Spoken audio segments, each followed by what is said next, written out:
Hey, what's up, fellas? How you doing, man? Antonelli here.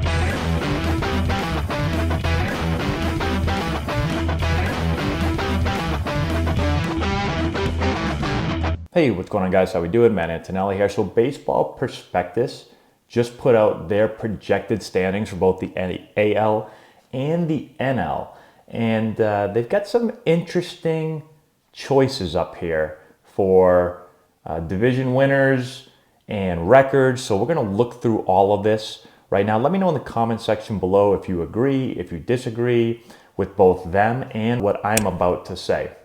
So let's start over here in the American League, and let's start with the AL East.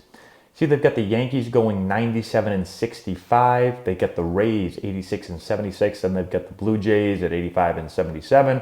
And then they've got the Red Sox and the Orioles coming in fourth and fifth place. So I am going to go with the Yankees. I feel like I've gone with the Yankees the last couple of years. The Rays continue to, I guess, surprise everyone.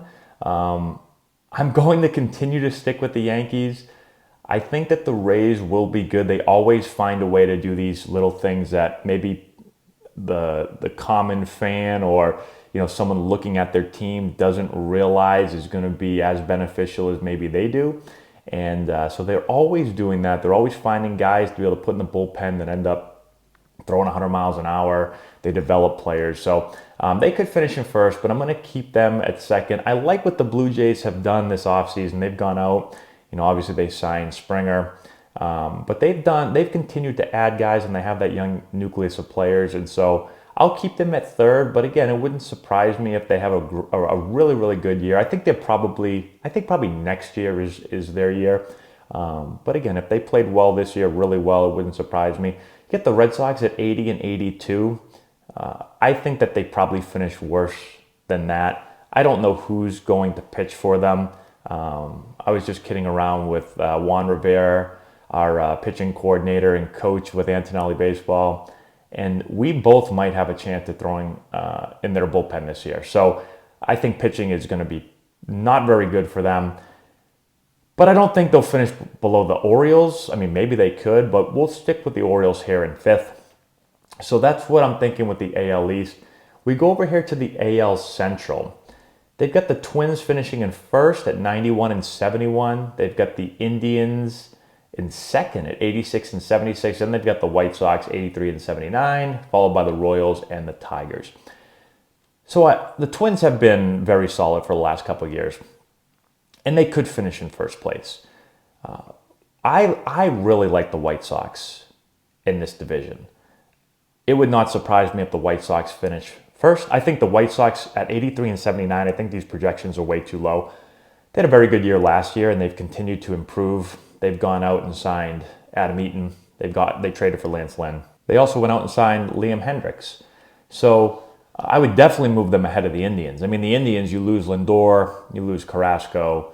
I think that you have to have the White Sox above the Indians. And again, I would have the White Sox challenging the Twins for first place.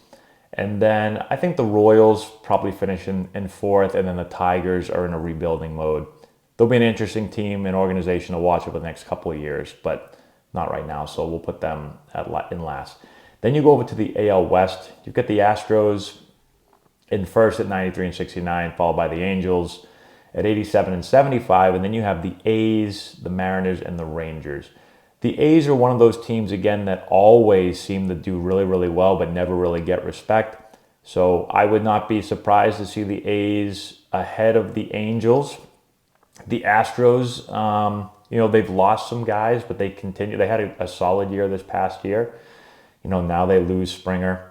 But I don't know who I want to pick to win that division. I just think that the A's are going to be better than 80 and 82, so I would push them up. And again, it wouldn't surprise me if they win that division. Let's go over to the NL now. So over here let's start with the NL East. And so in the NL East, we have the Mets at 96 and 66. You get the Nationals at 85 and 77, followed by the Phillies at 83 and 79. Then you have the Braves at 82 and 80, and then the Marlins at 68 and 94. So they get the Marlins coming back down to earth again. What stands out to me in this division is the Braves. I love the Braves. I think the Braves offensively are great. I think pitching-wise are great. I have a hard time understanding why they only have them at 82 and 80. I think that they could win the division.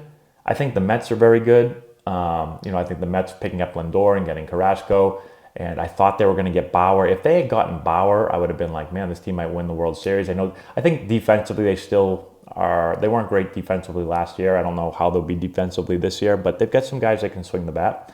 But I think it's between the Braves and the Mets to win this division. I'd bump everybody else down. If you go to the NL Central, they've got the Brewers at 89 and 73. Then they've got the Cubs at 85 and 77. And then the Cardinals at 81 and 81. Then they've got the Reds in Pittsburgh. In this division, I think it's the Cardinals stand out. I mean, no one else has done a whole lot here except for the Cardinals. They go out and get Arenado, one of the best players in the league.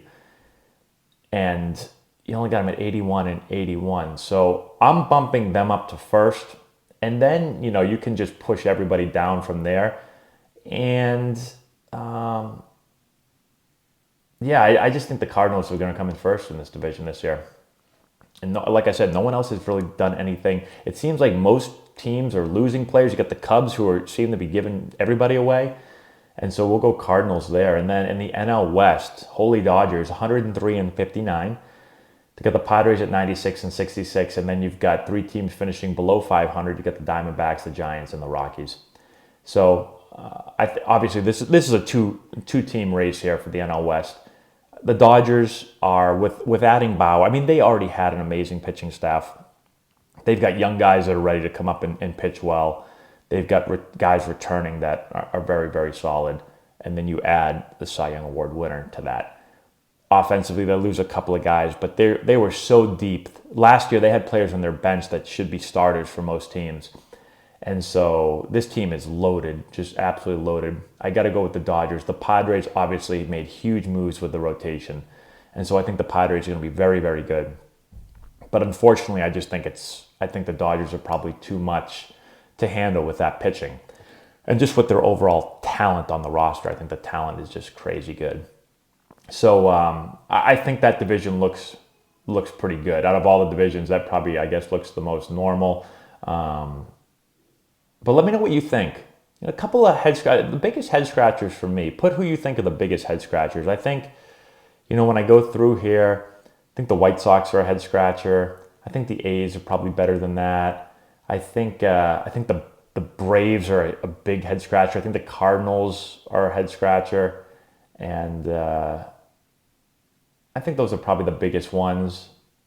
And then the Red Sox, maybe it's just because they were so not good last year, and I'm from Boston, and people are very down on the Red Sox, and it seems like they're giving everybody away. And yeah, they are signing a few guys here and there, and they're making some trades, but I think they're not very good this year. So that's what I got. Again, let me know what you think in the comment section below. Subscribe to the channel, hit the notification bell, give it a thumbs up, all that good stuff, and we will talk to you later. If you've enjoyed this video and want to learn more about building the elite swing, check out our new course. We have over 2 hours of content, almost 30 hitting drills. We break down the exact mechanics that you're going to want to implement into your swing. I've put the link in the description if you want to go check it out.